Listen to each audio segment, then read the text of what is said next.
Hello good morning दोस्तों, आप देख रहे हैं न्यूज राजस्थान। समय उछला है राजस्थान की खबरों को जानने का, राजस्थान की खबरों से अपडेट होने का।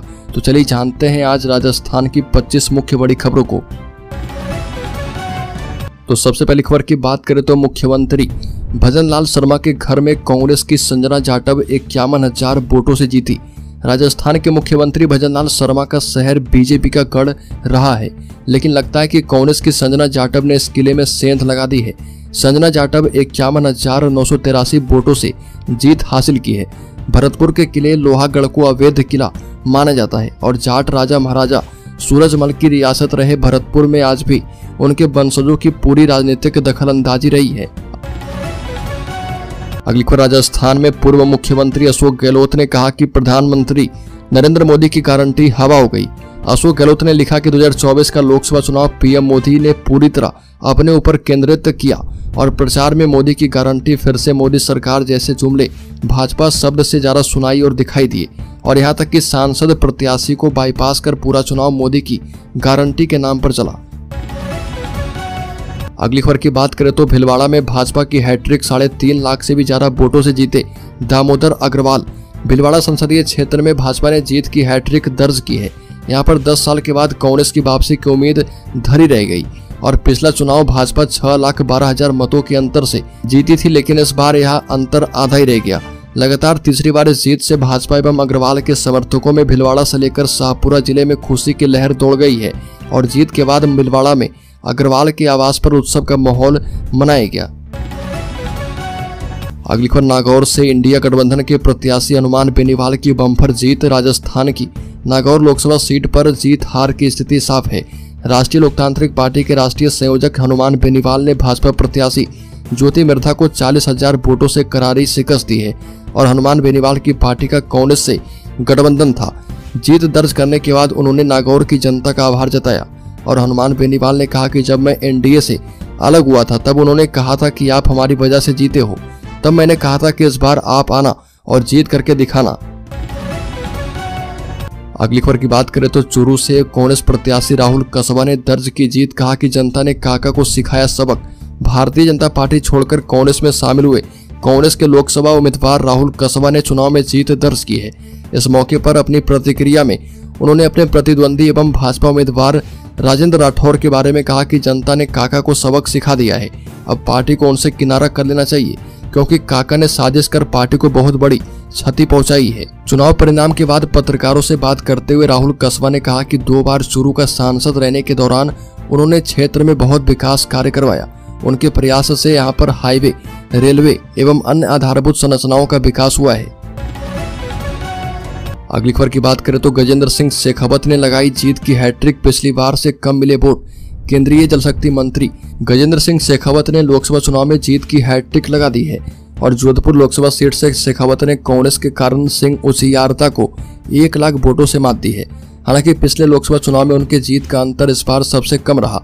2014 के लोकसभा चुनाव में कांग्रेस की चंद्रेश कुमारी को 4 लाख से ज्यादा वोटों से हराया था और 2019 के लोकसभा चुनाव में शेखावत ने पूर्व मुख्यमंत्री अशोक गहलोत के बेटे वैभव गहलोत को 2,74,000 वोटों से हराया था। अगली खबर की बात करें तो हार की जिम्मेदारी लेते हुए राजनीतिक संन्यास की घोषणा करें। लोकेश शर्मा की अशोक गहलोत को सलाह। राजस्थान की 25 लोकसभा सीटों पर बीजेपी की जीत का दावा पूरा होता नजर नहीं आया। वहीं लोकेश शर्मा ने पूर्व मुख्यमंत्री अशोक गहलोत पर तंज कसा और सोशल मीडिया प्लेटफॉर्म एक्स पर लिखा कि एक क्रेडिबिलिटी है 3 बार के मुख्यमंत्री रहे अशोक गहलोत की। 24 सीटों को दरकिनार कर जालोर सिरोही में पूरी जान लगा दी। 25 से भी ज्यादा सभाएं और रोड शो किए। बेटे और खुद के चेहरे के अलावा किसी और को इस लायक तक नहीं समझा कि बैनर पोस्टर में फोटो तक जगह मिले और कांग्रेस के प्रदेश अध्यक्ष तक को जगह नहीं दी और अलग अलग हिस्से में जाकर प्रवासी राजस्थानी के साथ ताबड़तोड़ मीटिंग्स की, फिर भी चुनाव नहीं जितवा पाए। अगली खबर की बात करें तो राजस्थान में बाप पार्टी ने दिखाई ताकत। विधानसभा के बाद अब संसद में भी प्रवेश। बता दें कि राजस्थान में इस बार का लोकसभा चुनाव कई मायनों में सबसे अलग रहा। अनुसूचित जातियों की समस्याओं को दूर करने और उनके अधिकारों के लिए लड़ने के नाम पर गठित हुई भारत आदिवासी पार्टी ने 2023 के विधानसभा चुनाव में राजस्थान में 3 सीटें जीतकर धमाकेदार एंट्री की और पार्टी की इस उपलब्धि ने उसे राज्य में एक महत्वपूर्ण क्षेत्रीय दल के रूप में स्थापित कर दिया और 2024 के लोकसभा चुनाव में बाप ने एक सीट जीतकर राष्ट्रीय स्तर पर अपनी मौजूदगी का एहसास करवा दिया है और पार्टी के 84 से विधायक राजकुमार राउत ने बांसवाड़ा डूंगरपुर लोकसभा सीट जीत लिया है। यह जीत न सिर्फ पार्टी के लिए संसद का रास्ता खोल चुकी है बल्कि अनुसूचित जातियों के बीच उसकी स्वीकार्यता को भी बढ़ा चुकी है। अगली खबर की बात करें तो राजपूतों की अनदेखी का उठाया खामियाजा। श्री राष्ट्रीय राजपूत करनी सेना का बीजेपी पर तंज बता दे कि महिपाल मकराना ने कहा कि राजपूतों की अनदेखी और उनके लिए जो बयान दिया उसका खामियाजा बीजेपी ने उठाया। अगर उत्तर प्रदेश से योगी को हटाया या फिर छेड़ा तो विधानसभा चुनाव में भी इसका असर दिखा देंगे। देश के राजपूत नेताओं को साइडलाइन किया गया, उनसे मंच पर गलत व्यवहार किया गया, आंख दिखाई गई और इस तरह का व्यवहार स्वीकार नहीं है। यह भी कहा कि राजस्थान में भी मुख्यमंत्री को बदला गया, साथ ही साथ राजेंद्र राठौड़ जैसे नेताओं को किनारे किया गया है। हम भाजपा के हैं लेकिन रूपाला जैसे अगर सदन में आएंगे तो इसका भरपूर विरोध होगा। अगली खबर जयपुर से लोकसभा सीट पर मंजू शर्मा ने बचाई लाज। जयपुर लोकसभा सीट में भाजपा ने जीत हासिल की। भाजपा ने यहाँ पर मंजू शर्मा को मैदान में उतारा था। मंजू शर्मा ने बेहतर प्रदर्शन करते हुए कांग्रेस के उम्मीदवार प्रताप सिंह खाचरीवास को हरा दिया है और आयोग के चुनावी आंकड़े के मुताबिक मंजू शर्मा को कुल 8,86,850 वोट मिले। वहीं प्रताप सिंह खाचरीवास के खाते में 5,55,083 वोट आए और मंजू शर्मा ने 3,31,767 वोटों से खाचरीवास को हरा दिया है। अगली खबर राजस्थान के जयपुर जिले में 2 शादी के बाद भी नहीं हुआ बेटा तो पति पत्नी ने मिलकर रची ऐसी खौफनाक साजिश जानकर सहम उठेंगे आप। राजस्थान के जयपुर में एक हैरान करने वाला मामला सामने आया। शादी के 2 साल के बाद भी जब पत्नी को बेटा नहीं हुआ तो शख्स ने उसे चोर बना दिया।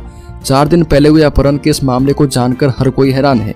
अब इस जोड़े ने पुलिस की पूछताछ में ऐसे चौंकाने वाले खुलासे किए हैं जिन्हें सुनकर आप भी दंग रह जाएंगे। दरअसल गिरफ्तार आरोपी रमेश की दूसरी पत्नी पायल है जिसके एक भी बच्चे नहीं है और जबकि रमेश की पहली पत्नी से 4 बेटियां हैं। बेटों की चाह में रमेश ने पायल से दूसरी शादी की लेकिन 7 साल बीत जाने के बावजूद लड़का पैदा नहीं हुआ। इतना ही नहीं, रमेश ने IVF तकनीक के जरिए बच्चा पैदा करने की भी कोशिश की थी। अगली खबर की बात करें तो श्रीगंगानगर में कांग्रेस के कुलदीप इंदौरा ने 88,153 वोटों से जीता चुनाव। कहा कि किसान प्राथमिकता में रहेंगे। लोकसभा चुनाव के नतीजों में एग्जिट पोल की पोल लगभग खुलती गई है। चुनाव आयोग के रुझानों के मुताबिक राजस्थान में भाजपा 14 सीटों पर जीत रही है जबकि कांग्रेस 8 सीटों पर विजयश्री प्राप्त करने जा रही है। वहीं CPIM, RLP और भारत आदिवासी पार्टी भी एक सीट जीतने के करीब है। श्रीगंगानगर में कांग्रेस के प्रत्याशी कुलदीप इंदौरा ने भाजपा की प्रियंका बेलान को 88,153 वोटों से हराकर पिछले 1 दशक से भाजपा के गढ़ में अपनी जीत का परचम लहरा दिया है। अगली खबर की बात करें तो सीकर में कोचिंग संचालकों को निर्देश। कलेक्टर ने कहा कि सुबह 11 से 2 बजे तक स्टूडेंट्स को कोचिंग नहीं बुलाएं। सीकर में भीषण गर्मी का दौर जारी है। पिछले करीब 20 दिनों से यहाँ तापमान 40 डिग्री से भी ज्यादा है। इसी बीच अब सीकर कलेक्टर कमर उल जमान चौधरी ने निर्देश दिया कि कोचिंग संचालक इस गर्मी में क्लासेज ऑनलाइन मोड पर ही संचालित करें और निर्देश दिया कि कोचिंग संस्थान संचालक यह सुनिश्चित करें कि कोचिंग कक्षाओं का संचालन ऑनलाइन मोड पर किया जाए और यदि कहीं कक्षाएं ऑफलाइन मोड पर संचालित है तो स्टूडेंट्स को सुबह 11 बजे से 2 बजे तक कोचिंग में नहीं बुलाएं। अगली खबर की बात करें तो कोटा में ओम बिरला की जीत की हैट्रिक। 8 में से 5 विधानसभा में लीड। बता दें कि कोटा बूंदी लोकसभा सीट पर भाजपा की ओम बिरला 41,974 वोट से जीत गए। JDB कॉलेज में काउंटिंग पूरी हो गई है। ओम बिरला को 7,50,496 वोट और प्रहलाद कुंजल को 7,08,522 वोट मिले और बिरला की हर राउंड में लीड बरकरार रही। नोटा पर 10,261 वोट पड़े हैं। वहीं 802 वोट निरस्त हो गए। पहले 6 राउंड में लीड 2,000 आ गई थी और 7वें राउंड में वापस 14,000 के आसपास आ गई। अगली खबर की बात करें तो जयपुर ग्रामीण सीट पर भाजपा के राव राजेंद्र जीते। कांग्रेस प्रत्याशी ने कहा कि प्रशासन ने नतीजों को प्रभावित करने का काम किया। रिकाउंटिंग की मांग खारिज। जयपुर ग्रामीण लोकसभा सीट पर भाजपा के राव राजेंद्र सिंह करीब 1,615 वोटों से जीत गए और यह नतीजों को लेकर विवाद होने से काफी देर तक चुनाव परिणाम रुका रहा। भाजपा प्रत्याशी राव राजेंद्र सिंह को कुल 6,17,877 वोट मिले जबकि कांग्रेस प्रत्याशी अनिल चोपड़ा को 6,16,262 वोट मिले हैं। कांग्रेस प्रत्याशी ने पोस्टल बैलेट के मतों में गड़बड़ी का आरोप लगाते हुए दोबारा काउंटिंग की मांग की है लेकिन उनकी मांग खारिज कर दी गई थी। अगली खबर राजस्थान के शेयर होल्डर्स इन्वेस्टर्स के लिए बड़ी खबर। चुनाव में बीजेपी के प्रदर्शन से मायूस हुआ बाजार। बीते 4 साल में सबसे बड़ी इंट्राडे गिरावट देखने को मिली है। पीएसयू लिस्टेड कंपनियों की मार्केट कैप में 30 लाख करोड़ रुपए से भी ज्यादा की मार पड़ी है। हालांकि इस गिरावट में भी एफएमसीजी इंडेक्स जो है बढ़त पर बंद हुआ है। कारोबारी सत्र के अंत में सेंसेक्स 4390 अंक गिरकर 72,079 के स्तर पर बंद हुआ और पूरे बाजार में घबराहट के साथ ही बिकवाली छा गई। चुनाव नतीजे वाले दिन भारतीय शेयर बाजार ने कारोबारी सत्र की शुरुआत बेहद धीमी गति से की थी और बता दें कि पीएसयू बैंक और एनर्जी शेयरों में सबसे ज्यादा गिरावट दर्ज की गई है।